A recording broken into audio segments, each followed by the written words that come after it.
Aujourd'hui, j'aimerais parler de la première Française que j'ai rencontrée dans ma vie. Elle était vraiment le cliché d'une Française. Froide, hautaine, elle exigeait même d'être mise sur un piédestal. Mais quand j'ai fait l'effort d'aller la rencontrer vraiment, elle m'a tout de suite laissé rentrer dans son intimité. Mais ça n'aurait jamais marché entre nous parce que moi, j'avais 5 ans et elle, c'était une statue. La statue de la liberté est la plus connue des immigrés français. Elle s'est tellement bien adaptée à la vie américaine qu'elle est même devenue le symbole du pays. Sur une plaque en bronze dans la statue est écrit le poème suivant. Envoyez-moi vos fatigués, vos pauvres. Envoyez-moi vos cohortes qui aspirent à vivre libres. Les rebuts de vos rivages surpeuplés. Envoyez-les-moi, les déshérités, que la tempête m'apporte. De ma lumière, j'éclaire la porte d'or. Malgré ce poème auquel les Américains s'identifient, vendredi dernier, Donald Trump a signé un décret qui dit que les autorités américaines vont interdire pendant 3 mois l'arrivée de ressortissants de 7 pays musulmans. Irak, Iran, Libye, Somalie, Soudan, Syrie et Yémen. Le dernier étant régulièrement bombardé par l'Arabie Saoudite avec des bombes fournies par les États-Unis.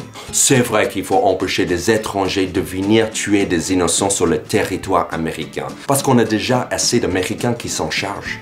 Moi, je suis New-Yorkais et je trouve ça toujours ironique quand les États-Unis sont radins avec les immigrés. Parce que les USA sont un pays quasiment uniquement composé d'immigrés. Et c'est toujours la dernière vague des immigrés qui est la cible de la xénophobie. Au 19e siècle, les Américains ne voulaient pas des Irlandais, puis ils ne voulaient pas des Italiens, puis des Juifs, puis des Latinos, etc.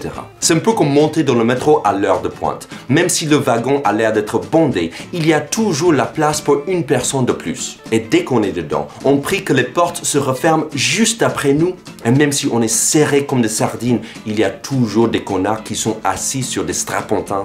Bien sûr, on est tous d'accord qu'il faut des mesures de vérification très rigoureuses sur ces réfugiés. Honnêtement, je fais totalement confiance aux USA pour ça. N'importe qui a déjà essayé d'entrer aux États-Unis, même en tant que touriste, sait de quoi je parle.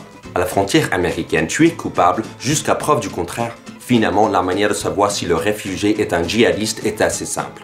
Raconte-lui une blague. S'il rit, ça veut dire qu'il n'est pas un djihadiste. Il faut savoir qu'une grosse partie des réfugiés syriens qui ont été acceptés aux États-Unis cette année sont des enfants. Si on est aussi confiant que nos idiots sont supérieurs à ceux de Daesh, on ne devrait pas avoir peur que ces enfants deviennent des terroristes plus tard. Alors même si c'est un peu moins confortable, c'est le moment de se lever de nos strapontins.